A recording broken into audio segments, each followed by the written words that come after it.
जयतु भारतम जयतु संस्कृतम। आप देख रहे हैं आशा सुमन स्टडी चैनल। दोस्तों कैसे हैं? उम्मीद करता हूँ आप भी स्वस्थ होंगे, पूर्ण रूपेण मस्त होंगे। आते हैं हम लोग, जैसा मैंने आप लोगों से वादा किया था कि मैं 4 वर्षों का आपका संस्कृत का प्रीवियस क्वेश्चन पेपर में से जो भी संस्कृत के अनुवाद दिए गए हैं उनको मैं कंप्लीट कराऊंगा, और उसी को लेकर के मैं पुनः हाजिर हो गया हूँ अपने बच्चों के बीच में। देखिएगा, ये है स्टूडेंट्स प्रीवियस क्वेश्चन पेपर 2021, यानी पिछले सत्र का जो क्वेश्चन पेपर है ना, प्रश्न पत्र है, वो मॉडल 2021 है यानी कराऊंगा। उसके पहले एक सूचना आप लोगों के लिए, ने कुछ कमेंट किए थे कि सर आप समय पर अनुच्छेद वगैरह लिखवाइए। निश्चिंत रहिए दोस्तों, मेरे प्रिय विद्यार्थियों, आप लोग एकदम निश्चिंत रहेंगे। सारी व्यवस्थाएं एकदम कंप्लीट कराई जाएंगी, संपूर्ण तैयारी यहाँ से कराई जाएगी। लेकिन अभी चूंकि 10वीं क्लास के बच्चों का एग्जाम है, उसको लेकर के जो जरूरी चीजें हैं ना वो दी जा रही हैं। तो ऐसा नहीं कि आपकी बातें इग्नोर की जा रही हैं, नजरअंदाज की जा रही हैं ना। आप लोगों को पूर्ण रूप से आश्वस्त रहना होगा कि यदि आप इस चैनल से जुड़े हैं तो आपको वो तमाम सुविधाएं दी जाएंगी, वो तमाम पठन पाठन दिया जाएगा संस्कृत भाषा में जो आपके लिए उपयोगी होगा। तो इसके लिए आप निश्चिंत रहेंगे, वो करना, वो चीजें देना वो मेरा दायित्व है, और मैं अपने कर्तव्यों को पूर्ण रूपेण निर्वहन करूंगा, ये मैं पुनः आपसे वादा करता हूँ। आते हैं हम अपने विषय वस्तु पर। देखिएगा, जैसे पहला वाक्य दिया गया है स्टूडेंट्स, यह नदी कोस भर टेढ़ी है।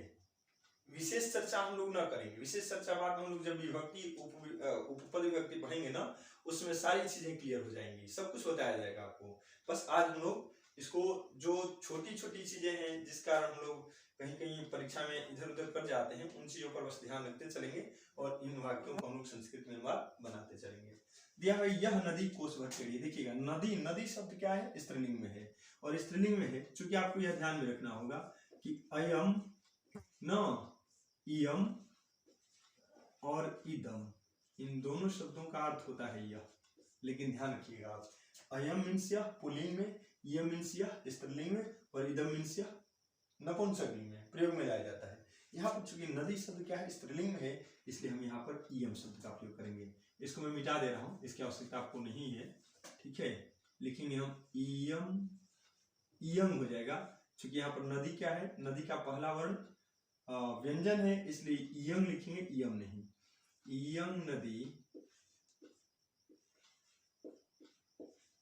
क्रोशम, क्रोशम मीन्स कोस भर,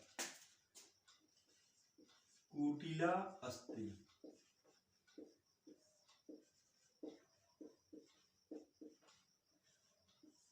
अयम नदी क्रोशम कुटिला अस्ति।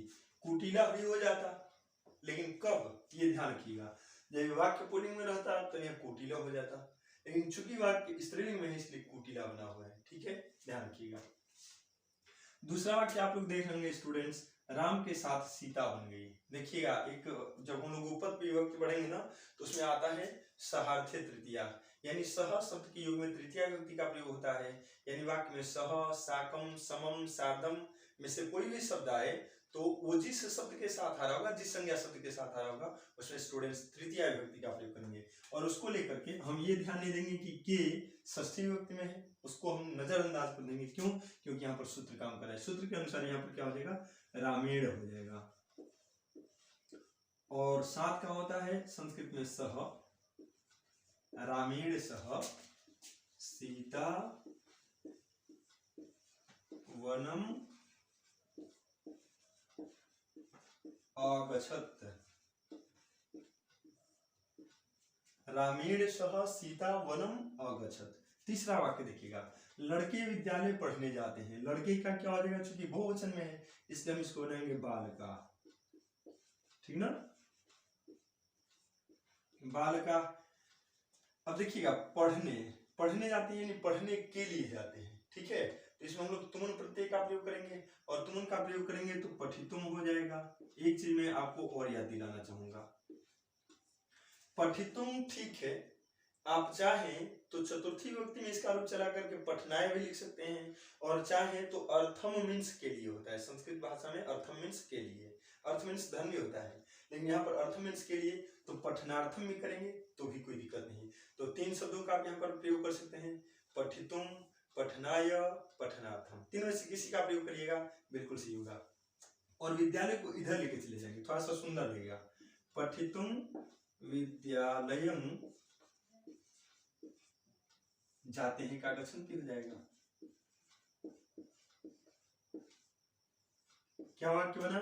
बालकाः पठितुम विद्यालयम गच्छन्ति। हालांकि एक चीज और मैं बता दूं आपको, मैंने ये सुंदर लगने के लिए थोड़ा सा बदल दिया, लेकिन यदि आप एग्जाम में बालकाः विद्यालयम पठितुम गच्छन्ति, बालकाः विद्यालयम पठनार्थम या पठनाय गच्छन्ति बनाते हैं तो भी कोई दिक्कत नहीं, नंबर आपका बिल्कुल नहीं कटेगा, इसके लिए अपने निश्चिंत रहेंगे।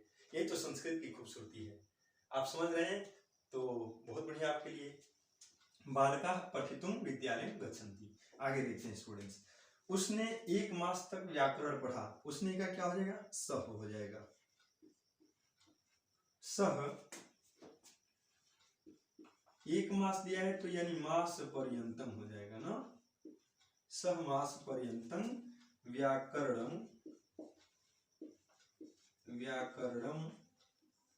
अपठत। लंग लकार में प्रयोग किया जाएगा, लंग लकार प्रथम पुरुष के एकवचन में, अपठत शब्द बनेगा। अगला देखते हैं हम लोग, गंगा हिमालय से निकलती है। गंगा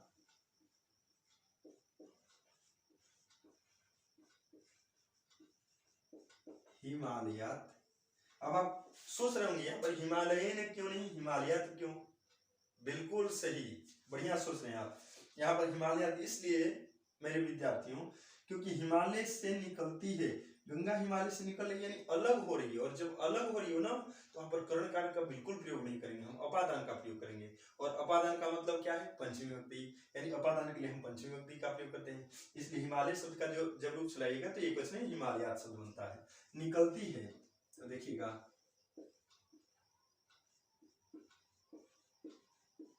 निस्सरती, गंगा हिमालयात निस्सरती। यहाँ पर 2 चीजें आपको बताना चाहूंगा मैं। निकलती है के लिए निःसरती, यानी जो आधा दंत स है, दंत स संयुक्त कहेंगे हम, तो यहाँ पर इसकी जगह पर ना विसर्ग भी लगा सकते हैं, निःसरती भी ठीक रहेगा। निस्सरती जो मैंने लिखा है ये भी बिल्कुल करेक्ट है, कोई दिक्कत नहीं है। और निर्गच्छति भी आप लिखते हैं ना, तो ये तीनों शब्द लगभग एक दूसरे के पर्यायवाची हैं, इसलिए इन तीनों में से किसी का प्रयोग कर सकते हैं।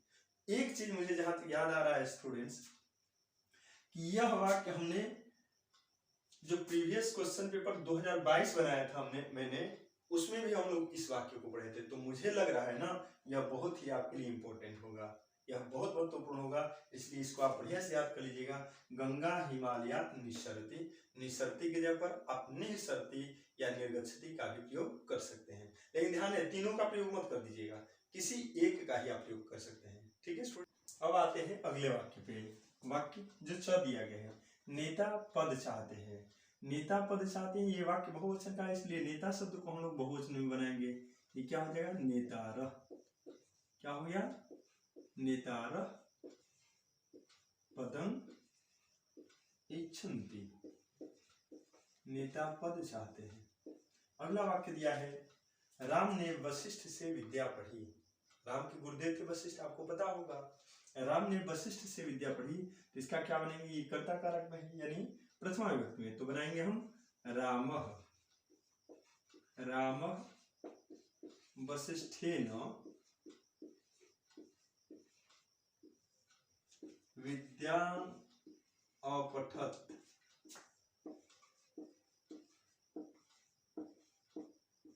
विद्यां अपठत्। अगला जो वाक्य दिया है, विभा स्वभाव से सरल है ना, तो ये हो जाएगा विभा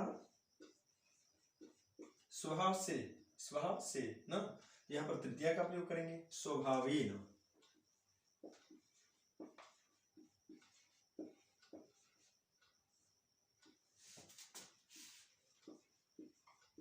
सरला अस्ति, विभा स्वभावेन सरला अस्ति। रोते हुए बालक को छोड़कर माता चली गई, हुआ तो बड़ा गड़बड़, लेकिन यहाँ पर क्या होगा? बालक को तो क्या हम द्वितीय का प्रयोग कर देंगे? बिल्कुल नहीं। आपने पढ़ा होगा अनादरे षष्ठी सप्तमी वा ना, जब एक कार्य को छोड़कर एक कार्य का अनादर करके दूसरा कार्य किया जा रहा हो तो उसमें षष्ठी या सप्तमी विभक्ति का प्रयोग किया जाता है। षष्ठी का प्रयोग करते हुए वाक्य को बनाएंगे हम लोग। देखिएगा,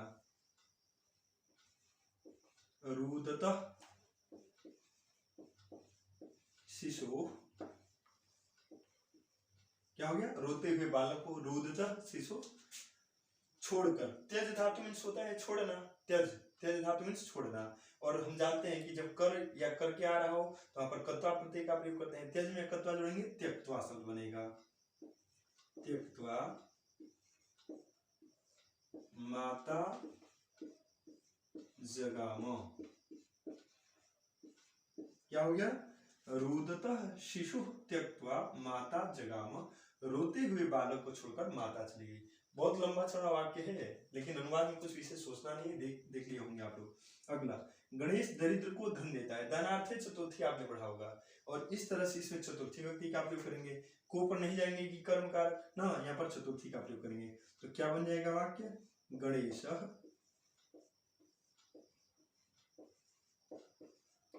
दरिद्राय धनं यच्छति, गणेशः दरिद्राय धनं यच्छति। अगला वाक्य दिया गया वह गांव की ओर जाता है। तो यहाँ पर तो थोड़ा सा एक बड़ा लंबा सा सूत्र है, आपने पढ़ा होगा, प्रत्यनुधिक निक्षा अंतरा अंतरेण यावद भी, बहुत बड़ा सूत्र है। ठीक है, जिस दिन हम लोग पढ़ेंगे ना उस दिन बढ़िया से समझेंगे लोग। बस इतना जानेंगे कि जब और शब्द आ रहा हो तो और के लिए प्रति का प्रयोग करते हैं, और प्रति जब आ रहा हो ना तो यहाँ पर भी फिर से द्वितीय का प्रयोग करते हैं। तो यहाँ पर क्या हो जाएगा, सह ग्रामं प्रति,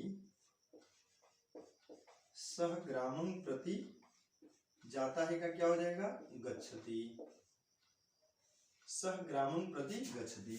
अंतिम बचा है ठ, संतोष के बिना शांति नहीं होती है। याद रखिएगा, ये बड़ी टफ है। विना योगे द्वितीय तृतीय पंचमी च विभक्ति होती, ठीक है। विना के योग में द्वितीय तृतीय और पंचमी में से किसी एक विभक्ति का प्रयोग कर सकते हैं। तो लिखेंगे हम संतोषात विना, संतोषात क्यों, पंचमी विभक्ति है, और विना के योग में हम तीन में से किसी भी व्यक्ति का प्रयोग कर सकते हैं, चाहे तो द्वितीय, चाहे तो तृतीय, चाहे तो पंचमी।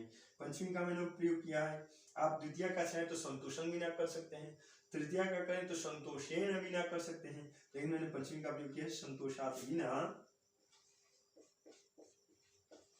शांति न भवति, संतोषात बिना शांति न भवति। ठीक है माय डियर स्टूडेंट्स, उम्मीद करता हूँ आपको यह वीडियो अच्छा लगा होगा। यदि अच्छा लगा है तो आप अपने सहपाठियों को, आप अपने दोस्तों को अधिक से अधिक शेयर करें, ताकि जिस प्रकार आप लाभ उठा रहे हैं इस प्रकार आपके सहपाठी भी इससे लाभ उठाएं। और फिर लेते हैं यहीं पर विदा हम, और फिर मिलते हैं अगले वीडियो में एक नए टॉपिक के साथ। वो जो प्रीवियस पेपर होगा संभवतः 2020 का लेकर के हम उपस्थित होते हैं। तब तक ले दीजिए अनुमति। जय हिंद।